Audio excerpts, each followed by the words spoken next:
Meu marido está estranho. Eu nunca fui uma mulher supersticiosa.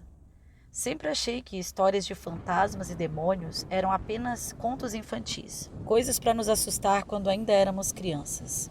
Mas agora, ao olhar para o meu marido, eu sinto um calafrio atravessar minha espinha e percebo com horror que talvez eu tenha sido tola demais por ignorar os sinais. O homem que eu amava, o homem com quem eu passei os últimos 10 anos, já não é o mesmo. A mudança começou lentamente, quase imperceptível. Eu, tão acostumada com a rotina, não percebi no início. Ele começou a chegar tarde em casa e não era como ele. O Thomas que eu conhecia nunca foi esse tipo de homem. Eu perguntava sobre o trabalho, ele sempre dava respostas vagas, com um sorriso estranho no rosto. Mas eram pequenos detalhes, não suficientes para chamar minha atenção imediatamente. Eu estava ocupada demais com meu próprio trabalho, com a nossa casa, com nossos filhos. Então, um belo dia, ele simplesmente parou de olhar para mim. Não era um olhar de indiferença, mas algo mais profundo, um vazio, algo que se escondia por trás de seus olhos castanhos, como se alguém tivesse apagado o brilho que existia neles. Quando eu tentava falar com ele, suas respostas eram monossilábicas, frias, quase que mecânicas. A princípio pensei que ele tivesse estressado, que estivesse lidando com alguma coisa no trabalho, que estava sobrecarregando ele, mas ao longo das semanas os comportamentos estranhos só aumentaram. E foi numa noite que eu realmente percebi a gravidade da situação. Eu estava na cozinha preparando o jantar, quando eu vi os passos dele pesados no corredor.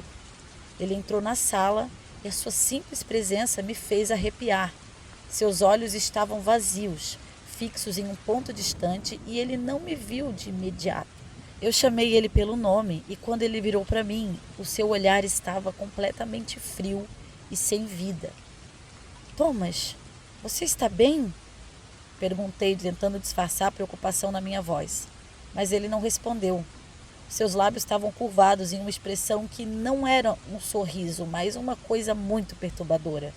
Era como se ele estivesse tentando imitar uma expressão humana, mas sem nenhum sucesso. Senti meu coração apertar no peito. Você não é meu marido, eu disse sem querer. Eu achei que tivesse só pensado. Ele não se moveu, não se assustou do jeito que eu esperava. Em vez disso, ele deu um passo em minha direção, de forma lenta, quase que calculada. Seus olhos nunca deixaram os meus olhos. Ele se aproximou tanto que pude sentir o cheiro metálico em sua respiração, uma coisa que eu até agora não tinha notado. Era uma coisa estranha, como se tivesse uma coisa queimando dentro dele. O ar parecia denso e pesado ali em nossa volta. Você ainda o quer? Ele perguntou. A voz baixa, gutural, como se não fosse mais humana. Eu estremeci. Não era a voz dele, não era o Thomas, não era o meu Thomas. Do que você está falando? Eu não sabia o que responder. Cada palavra que ele dizia me deixava mais e mais desesperada, como se eu estivesse conversando com um fantasma ou algo assim. Ele sorriu de novo, mas dessa vez o sorriso não parecia natural. Era largo, exagerado, como se seus músculos não soubessem o que estavam fazendo, como se ele não soubesse o que era e para que era um sorriso. Seus dentes estavam mais brancos, mais afiados do que eu jamais me lembrara. Eu podia ver uma pontinha de sangue nos cantos da boca dele, e aí o medo começou a tomar conta de mim. Eu nunca fui o Thomas, ele disse com uma voz que parecia ecoar, como se estivesse falando do fundo de uma caverna. Eu sou a sua pior lembrança. Eu sou o que você teme, o que você não consegue esquecer.